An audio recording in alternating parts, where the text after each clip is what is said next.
Hey everyone, how's it going today?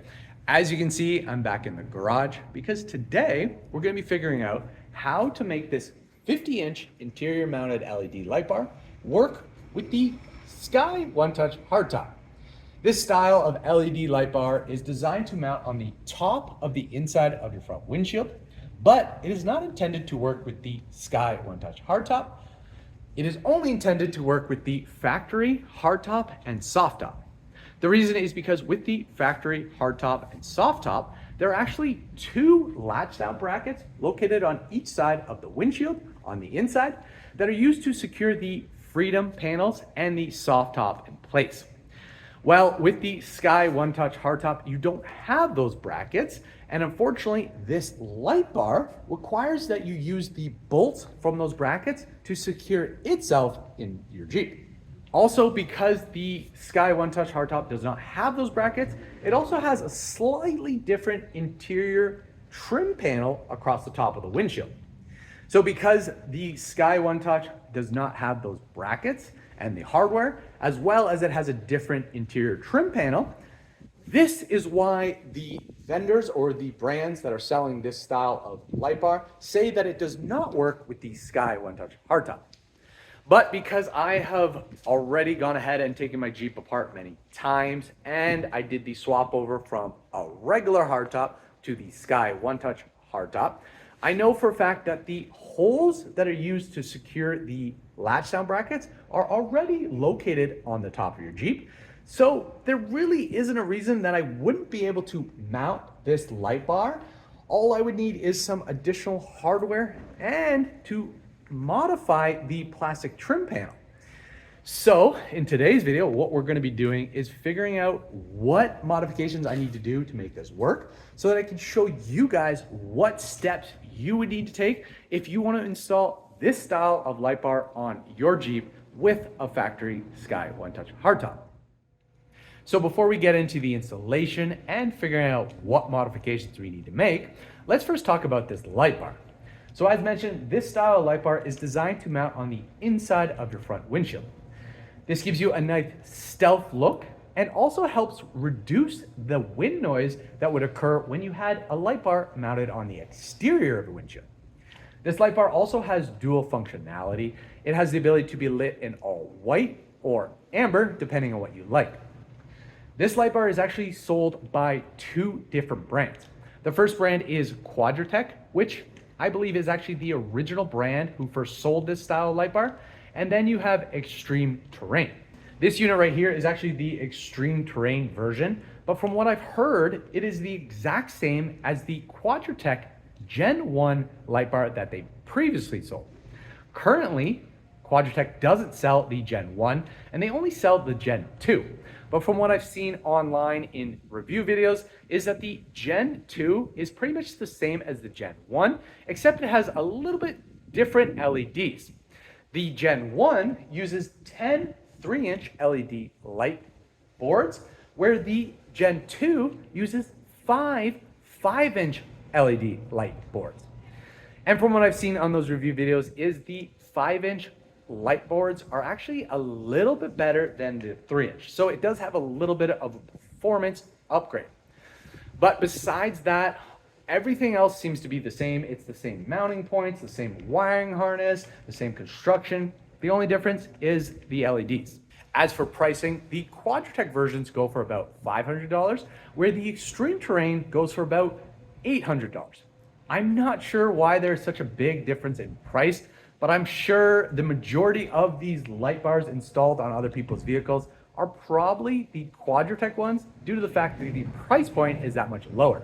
For myself, I actually got this used off Facebook Marketplace from the same person who sold me the TerraFlex adjustable steering stabilizer. So I scored a really good deal and didn't have to pay the expensive price that Extreme Terrain is selling them for. If you want more details about the light bars that I've mentioned, I will put links below that you can go and check them out for yourself. Also, because these have been on the market for quite some time, there are a bunch of review videos online that you can easily take a look at to see how they work and how to install them on a regular hardtop or soft top. The first step to our installation today is going to be to remove the interior trim panels for the A-pillars. That is these trim panels right here with the handles. All we're gonna have to do is pop open the covers on the top and the bottom.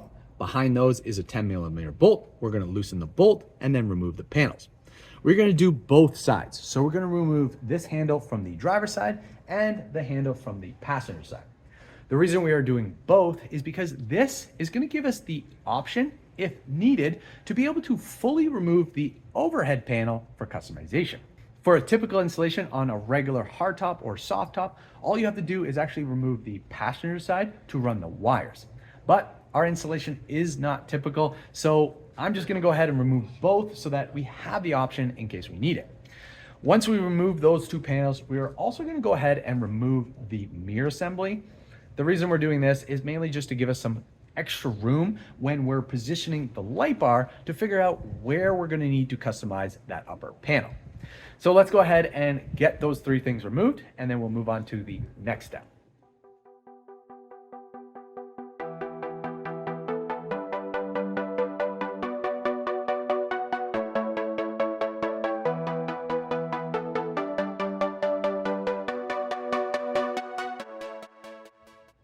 Now that we have those pieces out of the way, it's time for us to figure out where we're going to have to modify or cut the overhead panel to accommodate for the brackets to hold the light bar.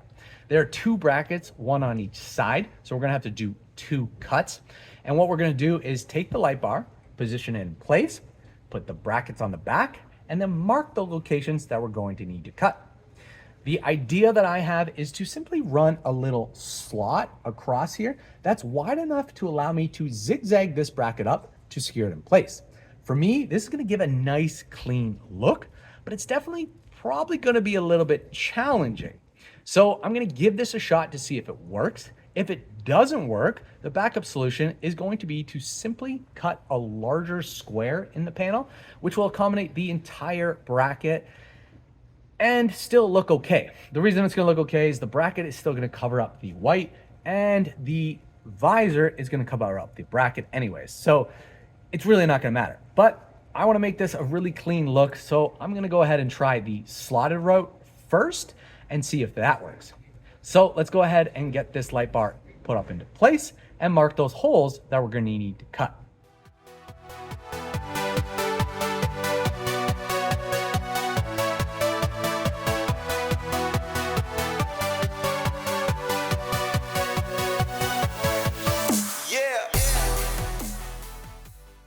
Now that we've got that marked out, I'm now gonna take my Dremel and cut the slots. This is kind of the point of no return, so when you are doing this, take your time, because you really don't want to screw it up at this point, because the only way to fix it is to replace the panel, and I don't really want to do that. So I'm going to start with a small bit because I don't want to go too big, and if I need to go bigger, I can easily just increase it after. So let's go ahead and take our time and cut these slots out.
As you can see, we now have these slots in the overhead panel, and overall, putting the slots in was fairly easy to do. All you had to do was take your time with the Dremel and make that clean line. I did end up having to make the slots a little bit wider because what I realized is when I was test fitting the brackets, I needed a little bit more room to get around the bends. Also, when I was test fitting this bracket, I noticed that my original plan wasn't going to work. My original plan was to take the brackets and insert them into the overhead panel and then secure them into place. What I found out is if I do it that way, I won't actually have enough room to get the bolts in. So now what I'm going to do is I'm actually going to install the brackets first and then slide the overhead panel onto the brackets. This should be the solution and end up having the same result. So what we're going to do now, guys, is we're actually going to go ahead and test fit the actual light bar to see if we need to do any further adjustments to those slots. I have a feeling I might need to because I do want to have a good amount of range of adjustability so that I can position the light bar in the correct position. There is a chance that I actually might not need to do anything and it might be a perfect fit, but the only way to find out is to go ahead and test fit this light bar. One thing I have done is I've actually disconnected my sun visor, and that is mainly just to give myself a little bit more room when working. I am actually going to do that on the other side, and then I'll simply just go ahead and put them back in when I assemble everything back up. So the first step we have to do, guys, is install the brackets. And to do this, I actually had to go ahead and purchase some additional hardware.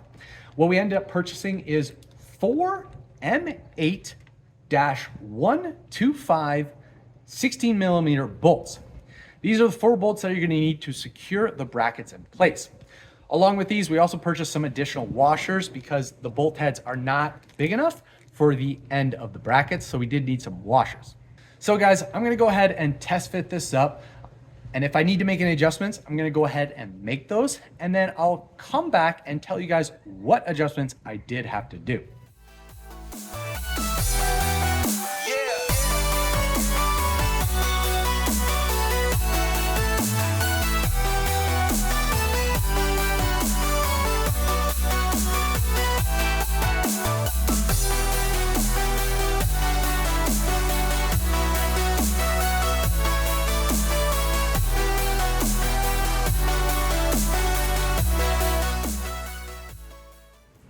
So guys, at this time, I can now confirm that the slot idea that I had for mounting these brackets is definitely not going to work.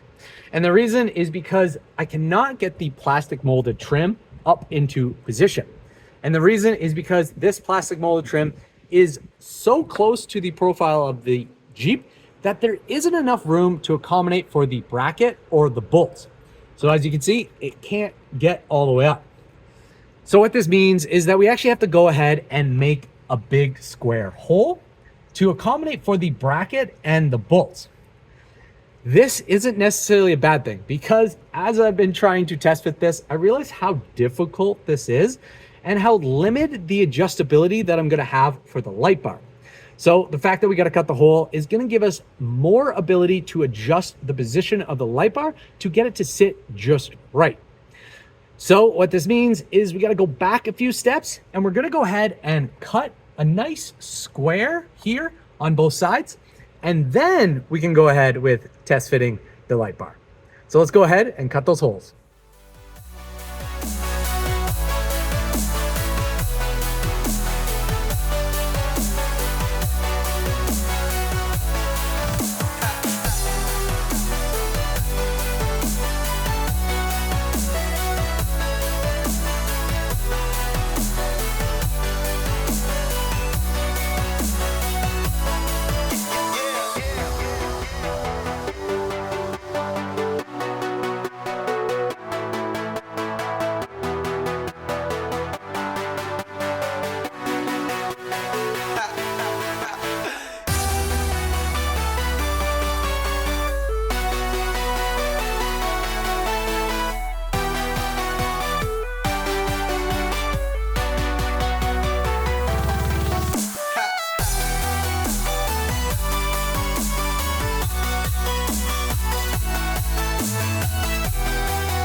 So guys, I didn't really go ahead and just test fit this light bar.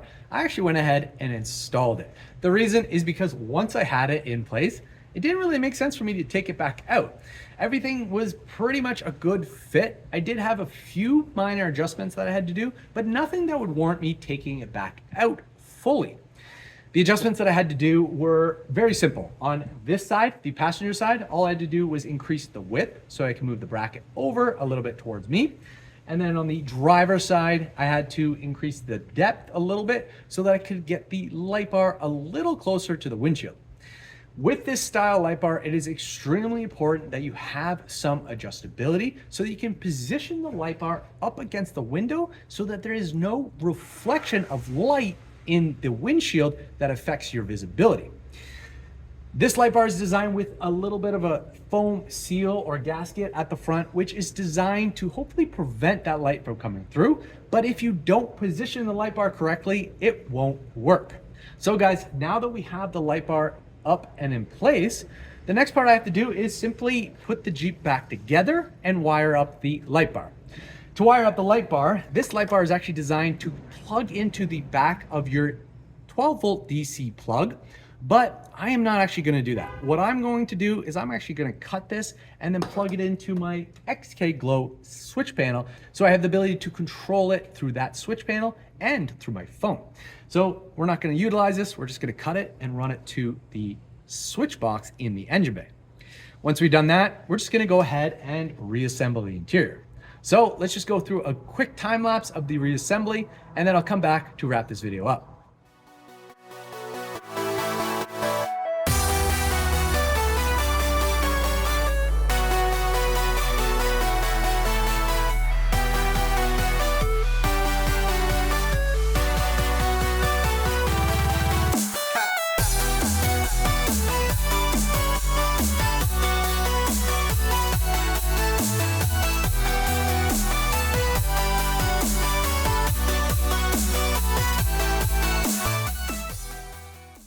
So guys, it's back together. And as you can see, I can now officially confirm that you can in fact install a 50-inch interior mounted LED light bar in a Jeep with the Sky One Touch hardtop. All you need is some bolts and some minor trimming to an interior panel to make it work. I cannot confirm if you can install the adaptive cruise control version because the adaptive cruise control version is slightly different. It is actually two separate light bars, and I'm not sure if it mounts the same, but if it's similar, I don't see why it would not be possible.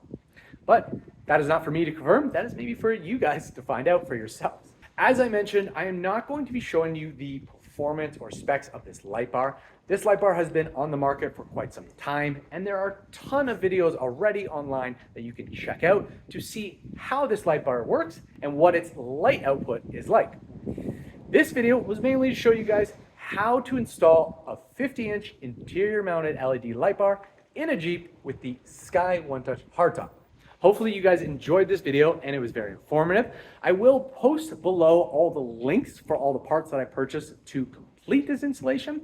I will also post this template right here below, which you can actually use to cut out the holes in the trim panel to mount the brackets. If Quadratec had simply provided a template like this and the 4 additional bolts, they could have easily said that their light bar could actually be installed on all 3 tops. But unfortunately they didn't. But lucky for you, I've created this video so you can simply follow this video to complete your installation for yourself. As usual guys, if you have any questions or comments, post them below and I'll do the best to answer them.